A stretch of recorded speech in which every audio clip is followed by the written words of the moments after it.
All right, welcome back uh, to part three. So, if you are actually watching this video because you're right now attending a workshop conducted by me, you probably just came back from a break, right? So, I hope you have a good break. Let us round up the last section of today's workshop. Right, so today let's look at the second practice that we want to talk about, which is to encourage the heart, right? So this is quite easy to understand, of course, but the important thing is after we understand it, we apply it in our lives, right? So what does it entails, right? Encouraging the heart is to recognize contribution by showing appreciation for individual excellence. So when someone do a good job, please recognize their contribution and encourage them and offer our appreciation, right? And to celebrate the values and victories by creating a spirit of community. So we need to have some kind of celebration. I mean, of course, it doesn't mean that we throw parties all the time, right? But we need to actually create an environment, a community where everybody feels positive.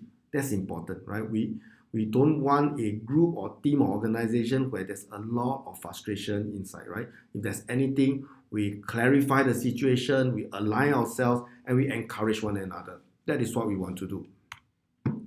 So, getting things done in the team, right, is actually not very easy, right? Even it doesn't matter whether you are a team gathered together for big project or small project, a big goal or small goal.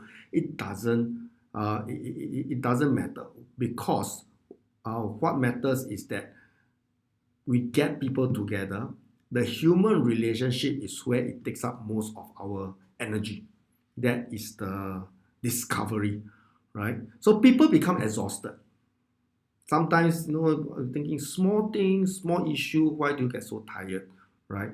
But we get tired because, okay, the heart is not encouraged. But there are also people doing big things. You see all the successful people that you read in publications, in newspapers or newsletter or what have you. They do so many things, achieve great goals in their life, and yet they seem to be full of energy. So it is not the amount of work that you do that decide whether you have high energy or low energy. It has everything to do with whether your heart is being encouraged.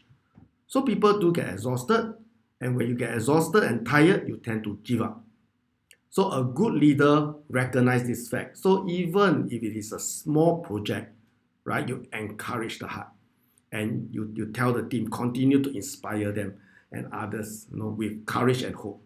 There's this quote that I quite liked.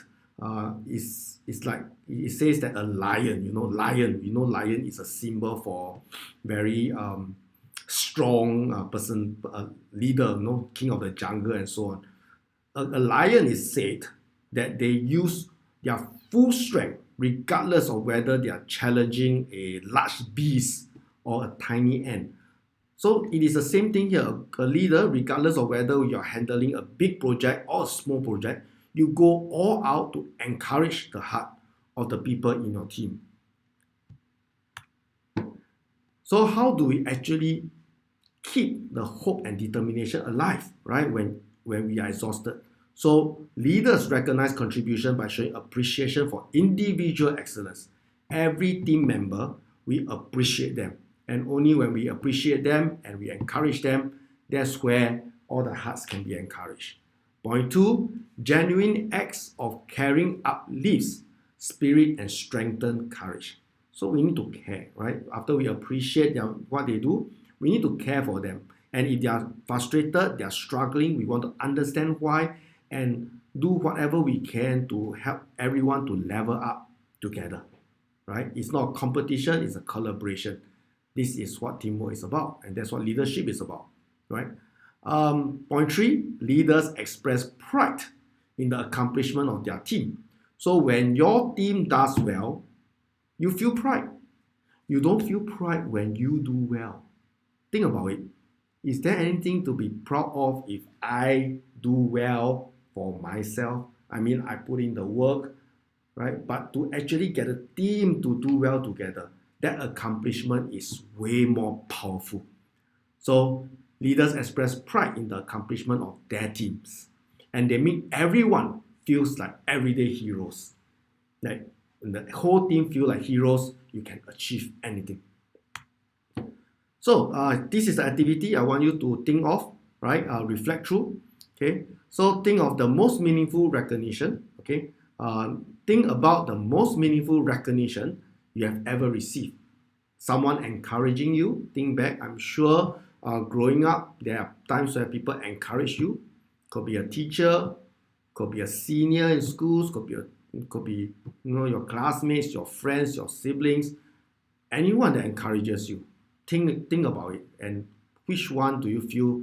I'm sure all of them are meaningful, but which one do you feel actually is the most meaningful to you right now? Write it down.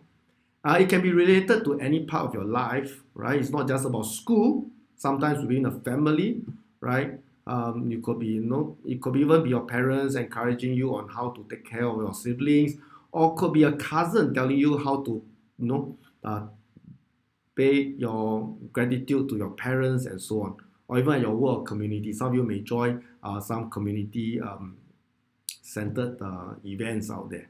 So what was the recognition, right? Give us some information, some detail, and why did you receive it? So, and what makes it so meaningful for you? So take some time to actually answer these questions. And after you finish answering the questions, of course, we will unpack it together and encourage one another, right? So in your new journey in this school, I hope we can always keep this in mind and to encourage the hearts of one another so that we grow together and make your years here a very meaningful one that you will cherish for the rest of your lives, right? Okay, so think through these questions, and I'll speak to you in person after you have completed this activity. See you.